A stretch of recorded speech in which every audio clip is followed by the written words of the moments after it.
Sim, finalmente chegou a hora de eu fazer o análise frame a frame do trailer final de A Casa do Dragão. Fala, Calaçar, beleza? Aqui é o Cal, para finalmente cumprir minha promessa. Muitos de vocês me mandaram mensagem falando: cadê a análise frame a frame do teaser? Mas a verdade, gente, é que isso aqui dá um trabalho, dá muito trabalho. Toda vez que eu faço, eu levo muitos dias praticamente para fazer. O roteiro desse teaser aqui, eu demorei mais de 6 horas pra vocês terem ideia. Então, por favor, já deixem seu like e convidem amigos para ver essa análise, porque eu garanto para vocês que é a análise mais completa que vocês verão. E já aviso vocês que a HBO vai me mandar os episódios antecipadamente, então eu vou conseguir produzir conteúdo antes, falando de maneira geral dos episódios, então fiquem ligados, vai rolar muita coisa legal neste canal aqui. Agora, sem mais enrolação, porque esse vídeo vai ficar gigantesco, vamos começar a analisar o frame a frame do trailer final de Casa do Dragão. Começamos com o Daemon caminhando pela sala do Trono de Ferro em Porto Real, que parece completamente vazia. O Daemon havia deixado Porto Real junto com a Rhaenyra para estabelecer a sede do time preto dentro das muralhas de Pedra do Dragão no final da temporada 1.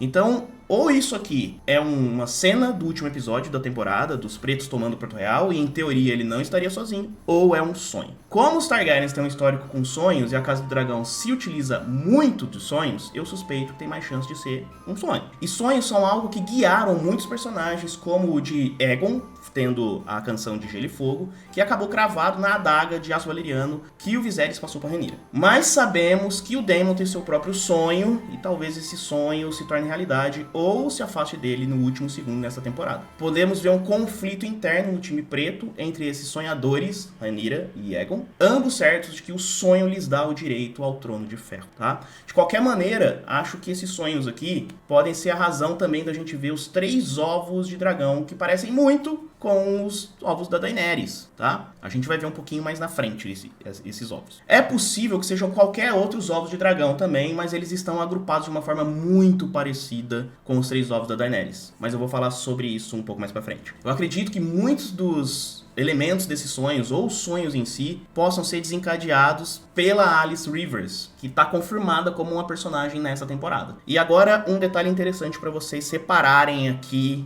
numa adição dessa cena. Nos corredores dessa Fortaleza Vermelha, há uma nova estátua que parece ter sido adicionada, aqui no cantinho direito, ó, podendo ser o irmão do Daemon, o antigo rei Viserys. E aí então, a gente ouve a Rhaenyra dizendo que o Targaryen que se senta no Trono de Ferro não é apenas um rei ou uma rainha, eles são protetores do reino. Embora historicamente as mulheres tenham sido preteridas em favor dos homens pelo Trono de Ferro, ela faz questão de adicionar ou uma rainha, talvez para deixar claro que ela pretende mesmo assumir como rainha dessa dinastia. E isso parece fazer parte de uma conversa entre esses dois, onde a Rhaenyra está exigindo lealdade do Daemon mais pra frente no trailer. Será que o Daemon realmente vai abraçar a Rhaenyra como sua rainha? Ou seu próprio ego, sua própria sede, seus próprios sonhos pro futuro vão falar mais alto enquanto ele busca pessoalmente o Trono de Ferro para ele? Então vem a cena do Cregan Stark de Acerys Velaryon subindo as escadas da Muralha do Norte. Podemos ver a grande espada que o Cregan leva nas costas, a grande espada da casa Stark, gelo, feita de aço valeriano, presas às costas do Cregan. Sabemos que este era o destino do Jace no final da temporada 1. Ele tá lá para tentar conquistar a lealdade da casa Stark pros pretos. Mas aqui parece que parte da viagem vai além de Winterfell, já que o Jace está recebendo um tour completo ali da região, indo até a muralha. O Cregan Stark acabou de herdar o Winterfell do seu pai, o Rickon Stark, que apareceu no final do episódio 1 na primeira temporada. Para quem não se lembra, o Ned Stark também empunhou essa espada aqui em Game of Thrones, e depois ela foi derretida pelo Tywin Lannister, que transformou ela em 2 outras espadas. A Oathkeeper, ou a Cumpridora de Promessas, que ele deu pro Jaime, e depois o Jaime deu pra Brienne, e a Widow's Wail, que é o lamento da viúva que foi parar nas mãos do Joffrey. Mas voltando aqui um pouquinho no tour que o Jace está fazendo pelo norte, eu vou aproveitar para falar um pouco sobre o livro, tá? Onde é mencionado que o Jace conhece uma tal de Sarah Snow. No livro, o Cogumelo afirma que o Jace se apaixonou pela meia-irmã do Cregan Stark, essa de Sarah Snow, e secretamente se casou com ela. Ele aparentemente se casa com ela num bosque sagrado, enquanto os deuses antigos observavam. O Cogumelo também afirma que o Vermax, o dragão do Jace, colocou muitos ovos nas criptas de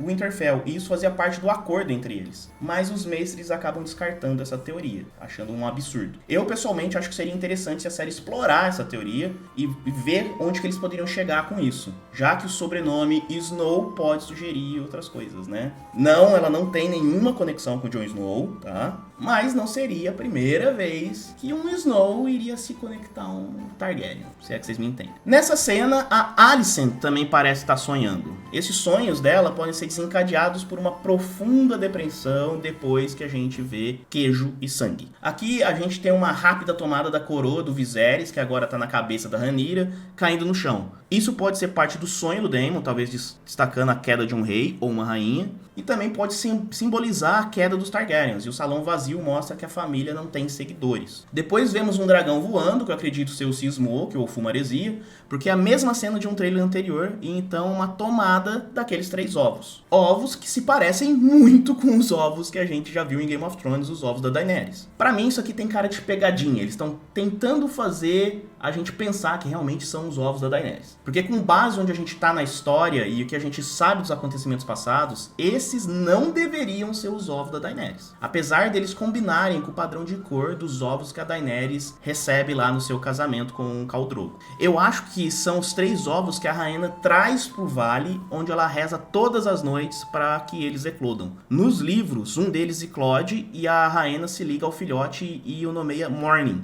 E esse dragão fica ao lado por um bom tempo disso. Mais há uma outra cena no trailer mostrando a Rhaena em uma colina. E isso pode ser o momento em que ela tá reivindicando um dragão diferente, em vez de esperar pelo Morning como no livro. Parece que ela tá no vale e há um boato de que a Rhaena vai reivindicar o dragão Ship Stealer. Isso significa que a produção pode fundir a Rhaena com uma semente de dragão chamada Nettles, ou urtigas. Eu vou falar um pouco mais sobre isso mais pra frente. Esses 3 ovos, eventualmente, podem nunca eclodir e realmente serem os ovos da Daenerys lá pra frente. Apesar que, em teoria, esses 3 ovos também deveriam vir da Dreamfire, o dragão da Elena. E eles foram roubados muitos anos antes do que tá acontecendo aqui. Então a série pode acabar seguindo um curso diferente, contar a mesma história, mas anos depois. Até este momento, a gente tem visto praticamente todos os personagens de costas ou de longe, mas agora a gente vê a Rhaenyra de frente. Ela narra o trailer desde o começo e pode ser uma forma de mostrar que, de todos os personagens, ela é a que não tem medo de enfrentar seus desafios pessoalmente e de frente, e não quer mandar outra pessoa fazer o seu trabalho sujo. Vemos então cenas de Porto Real, parecendo a comemoração pela morte de uma certa dragão,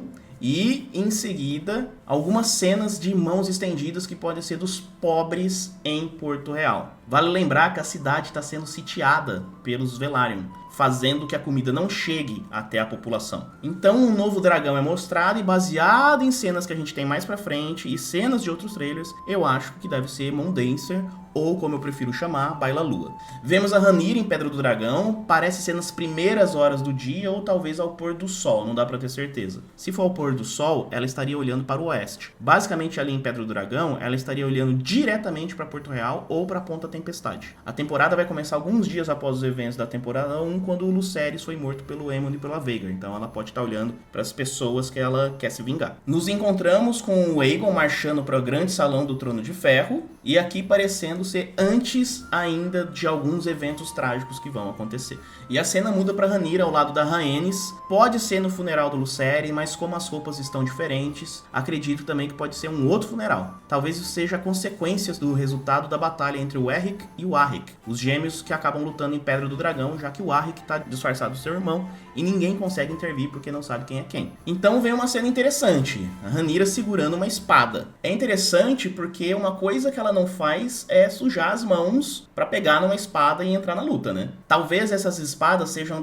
as espadas das casas juramentadas, que ela espera lealdade, e talvez ela mesmo esteja pensando em derreter as espadas daqueles que não ficaram do lado dela para juntar essas espadas ao Trono de Ferro quando ela tomar o trono. É quando vemos Daemon dizendo para Rhaenys que eles estão marchando para Porto Real. De novo, se isso acontecer na temporada 2, isso seria no final. E aí, aquela cena no começo do trailer poderia não ser um sonho. Eu duvido muito, mas pelo menos mostra que o Daemon tá correndo atrás do sonho dele, né? Vemos o Aegon com seu pequeno conselho. No sentido horário da mesa, temos o Tyrion Lannister como mestre atual da moeda. Então, o grande mestre Orlyle, aqui no meio. Depois, o Otto Hightower, como mão do rei. E então, o irmão do Aegon, o Aemond, como seu conselheiro. Então, a rainha viúva Alicent, como outra conselheira. E à direita do Aegon, tá o Sir Criston Cole, que atualmente é o comandante da Guarda Real. O Aegon tá furioso por razões que a gente imagina que seja pelo sangue e queijo, e tá segurando a adaga de aço valeriano que a gente já conhece. Aí aqui a gente tem uma cena interessante da Fortaleza Vermelha lá em Porto Real. Se você olhar de perto nos parapeitos e nos cantos, a gente consegue ver algumas coisas que parecem ser escorpiões. Aqui, ó, aquelas máquinas usadas para atacar dragões.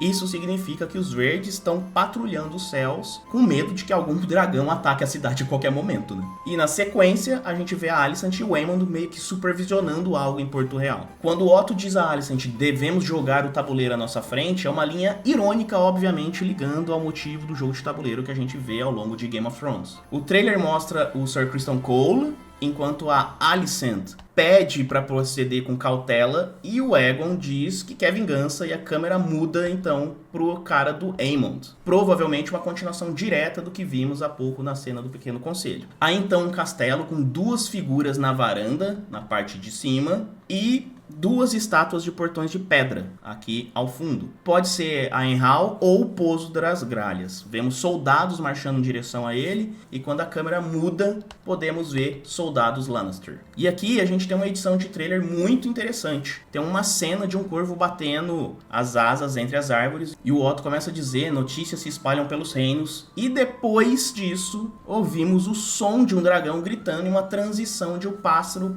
pro dragão da Baela, ou Moondancer ou Baela Lua. É meio que dizer que má notícias podem ser tão mortais quanto os dragões e que notícias chegando tarde demais ou pássaros sendo interceptados enquanto tentam entregar essas notícias podem ser tão mortais para as famílias quanto simplesmente cuspir fogo uns nos outros. E esse aqui é realmente um grande problema no que acontece entre essas famílias, né? Eles geralmente se comunicam mal entre si. De acordo com uma conta no Twitter, Wake the Dragons, essa é na verdade um pássaro mensageiro voando para o Winterfell. E eles disseram que é assim que a temporada começa. E na verdade, se a gente parar para pensar, é uma boa maneira de começar mesmo. O Otto diz que as grandes casas se juntarão a eles, enquanto a câmera mostra o Aegon e o Criston Cole não tão animados. Novamente, isso deve ser depois de Sangue e Queijo. Aqui parece ser os soldados estão marchando para fora daquele mesmo local que a gente viu antes. E então nós vemos parte de uma batalha com algumas heráldicas familiares representadas aqui. Tem o estandarte da casa Stockworth, o cordeiro em Campo Verde. O Lord Stockworth inicialmente declarou lealdade a Rhaenyra. Há um escudo com escudos brancos e vermelhos, diamantes pretos e dourados. Essa é a casa Darkling.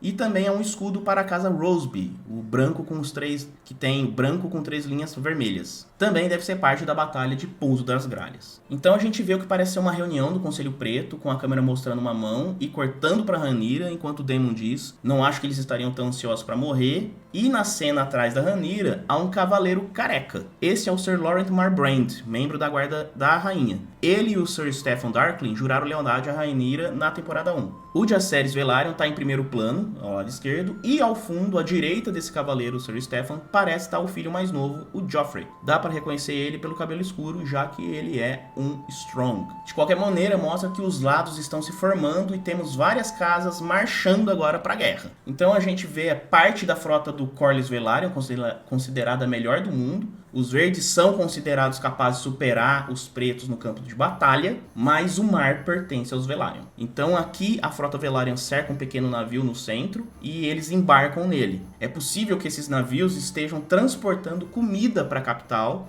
daí o descontentamento no funeral que a gente vai ver, já que os Velaryon estão bloqueando suprimentos para Porto Real. E o Corlys reafirma que a sua frota serve a Rhaenyra. Então vemos o Caraxes montado pelo Daemon, enquanto ele está voando e decolando de Pedra do Dragão, e o Daemon fala que o reino precisa de um líder forte, o que conecta diretamente à próxima cena, que retoma a conversa que eu falei no início da análise. A Rhaenyra pergunta ao seu tio, você me aceita como sua governante e rainha? E ele acaba não respondendo. Parece que algumas escritas ou símbolos nas bandeiras à esquerda da Rhaenyra devem ser glifos em alto valeriano, mas como eu ainda não falo essa língua, vou ficar devendo para vocês o que está escrito, tá? Temos uma cena incrível do Sunfire, o dragão do Aegon, sobrevoando a cidade. E este é supostamente o belo dragão dourado responsável pela mudança do logotipo Targaryen, de um dragão preto para um dourado em toda a sua heráldica. Ele deve ter lindas escamas douradas com membranas rosadas entre as asas, mas a HBO adora fazer tudo para parecer realista, então talvez não fique tão colorido. Ele está sobrevoando o Porto Real e dá para perceber um detalhe interessante. O Aegon tá usando a coroa do Aegon o Conquistador por cima do seu elmo. Possivelmente ele tá indo para a Batalha de Pouso das Gralhas, onde veremos provavelmente a maior luta de dragões que já aconteceu. Temos uma cena rápida de um dragão visto por baixo, deve ser a visão da galera de Porto Real vendo o Sunfire. Depois, soldados saindo da floresta em direção a um castelo. De novo, acho que deve ser Pouso das Gralhas. Alicent pensativa ao lado de 2 guardas da Guarda Real, e ao lado direito parece ser o Sir Arryk, porque tem cabelos longos, enquanto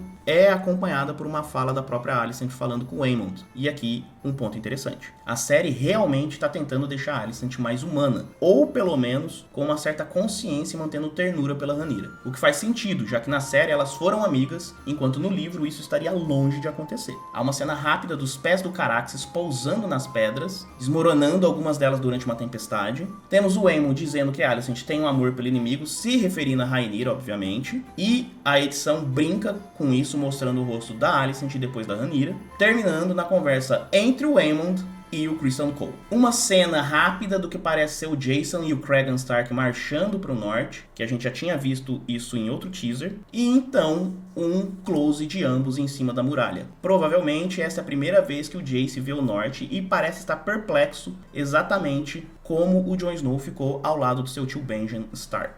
Outra cena da Baela em cima da Moondancer e parece estar perseguindo o Sir Criston Cole e alguns outros homens a cavalo na floresta. A Baela e a Moondancer, em teoria, não deveriam estar aqui, mas parece que eles estão acelerando a história para colocar ela nesse período e inserir ela em alguns conflitos. E assim a gente acaba vendo mais dragões em ação, né? Enquanto ouvimos a voz do Larys Strong dizendo o inimigo de fora pode ser combatido com espadas, o inimigo interno é mais insidioso, vemos várias cenas. A Rhaenyra com olhos lacrimejando e o cabelo solto, parecendo que foi acordada à noite, talvez em um momento de luto. Isso deve ser logo após a morte do Lucerys, ou talvez ela esteja recebendo outras más notícias sobre ações de pessoas leais a ela que ela nunca teria aprovado. O Aegon chorando e parecendo sofrer de verdade como nunca vimos. Novamente, sangue e queijo vão deixar o casamento vermelho para trás. Sir Erryk desviando a espada de alguém, provavelmente seu irmão gêmeo, Sir Arryk. Daemon se move em cavernas escuras e vemos o fogo queimando atrás dele, provavelmente em Harrenhal, depois de retomar o lugar do Sir Simon Strong. Ao conquistar o lugar, ele faz as terras fluviais jurarem lealdade aos pretos. Então temos o Aemond no colo de alguém, sem o tapa-olho. Pode ser a Alice Rivers, que eu já mencionei aqui no vídeo. Uma personagem introduzida nessa temporada, interpretada pela Gale Rankin. É possível também que seja alguém do bordel, onde a gente aprendeu que ele perdeu a virgindade na temporada 1. Um close na mão de alguém, colocando alguma luva ou algo do tipo, eu chutaria que faz parte de queijo e sangue. Aqui a gente vê uma cena bem legal com a edição bem divertida. De alguém entrando na água que parece uma poça de chuva e a câmera gira, seguindo até a poça. Isso faz lembrar uma cena do Frodo, que ele cai de cara nos Pântanos Mortos em As Duas Torres, não parece? Será que pode ser o Daemon em sequência daquela parte que eu acho que ele tá sonhando? E aí tem uma transição legal que termina com as ondas batendo no casco do navio Velaryon. Um novo personagem é mostrado, o Alyn Velaryon, também conhecido como Alyn de Hu ou Alyn de Casco, mestre de Deriva Marca, interpretado pelo Abubakar Salim. Ele é leal aos pretos, é membro da frota do Corlys e está subindo na hierarquia. Durante a Dança dos Dragões, o lado da Rhaenyra precisa de mais cavaleiros de dragão, então eles começam a recrutar pessoas conhecidas como Sementes de Dragão, que eram basicamente bastardos dos Targaryens e Velaryons. O Alyn é um deles, sendo filho do Corlys. E aqui eu quero aproveitar para falar um arco interessante que pode se perder na série. O Alyn, em teoria, deveria tentar domar o Chip Stealer, o roubo-ovelha, mas ia se dar mal. Após isso, a Nithos, ou Urtigas, é quem iria domar o dragão. Lembra que eu mencionei ela antes de que tem rumores que vão usar o arco dela com a Rhaena? Uma pena porque a Nithos é uma das melhores personagens. O que me faz pensar, será que o Alyn vai dominar o dragão? Vai dominar o Chip Stealer? Vemos uma mulher com um leque na frente do rosto, acredito que é a Alice Rivers. Claro que pode ser outra pessoa, mas é uma cena bastante misteriosa e estão claramente escondendo seu rosto para sugerir que tem mais coisa acontecendo. A Alice Rivers é a filha bastarda do Lord Lionel Strong, serva e ama de leite em Harrenhal. Ela tá no castelo tanto quando o Daemon toma o controle, quanto os verdes retomam o castelo sob o comando do Aemond. Ela se apaixona pelo Aemond e se torna sua amante. Nas múltiplas histórias incertas lá de Fogo e Sangue, ela é retratada como uma figura quase mágica, sempre se referindo a ela como parece ser uma jovem demais para sua idade, sugerindo que ela pode ser uma bruxa e capaz de ter visões de futuro. E mais tarde, ela alega estar grávida do Aemond. Alô, Melisandre? Manda seu colar aqui, ó. A cena corta pra Rainha Velaryon e depois pra Moondancer e a Baela cuspindo fogo em soldados. Olhando com atenção aqui nas chamas, parece que tem um dispositivo de escorpião que seria usado contra os dragões, o que indica que a galera sabia que esses dragões estariam chegando. Há uma cena rápida da Mysaria dizendo há mais de uma maneira de lutar uma guerra, e isso remete, claro, ao assassinato e traição, indo além apenas das batalhas com dragões. É através da Mysaria que o Daemon contrata o Sangue e Queijo, que foram os assassinos enviados à Fortaleza Vermelha. Há uma cena rápida do que parece ser um personagem barbudo carregando uma tocha,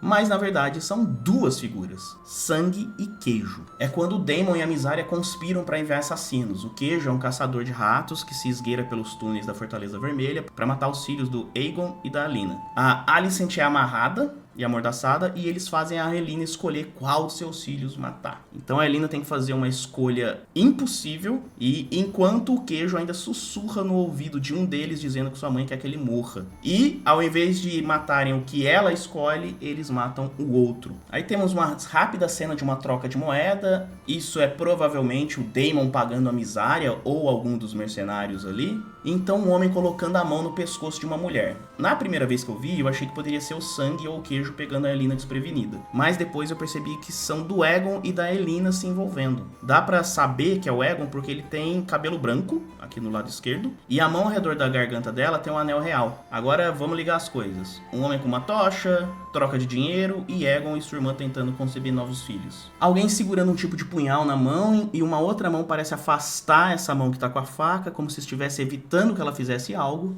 Uma cena onde parece que o povo tá se revoltando, e depois a Alicent e a Alyna fugindo de uma multidão que parece ser Porto Real. Provavelmente as pessoas estão se revoltando porque estão morrendo de fome devido ao bloqueio dos Velaryon. Isso pode ser durante o funeral do príncipe Jaehaerys ou em algum outro momento. Um cavaleiro galopando no campo de batalha. Eu chuto que deve ser o Sir Criston Cole, enquanto tá rolando a guerra entre dragões e o exército usando os escorpiões. Uma rápida cena de Rhaenys sentada na cela em cima de Meleys, que parece estar acima do castelo de Pouso das Gralhas, antes de começar a dança com Vhagar e Sunfyre. Não à toa, o trailer emenda com a cena de Aemond em cima de Vhagar, enquanto o fogo arde ao redor dela. É aqui na Batalha de Pouso das Gralhas que o Sir Criston Cole se torna a mão do rei e planeja uma armadilha para os negros. Aqui tem uma mudança meio louca na história, tá? Porque parece que Baela e Moondancer também estão nessa batalha. O que não acontece de forma alguma no livro. Acho que estão fazendo isso para confundir a gente em quem pode morrer. Como, por exemplo, nossa, será que além da Rhaenys pode a Rhaena morrer também? Mas, na verdade, eu acho que isso dá mais sentido para a batalha e motivação para Rhaenys. Ela deve fazer de tudo para salvar a sua neta. Mas também pode ser uma preparação da irmã da Baela,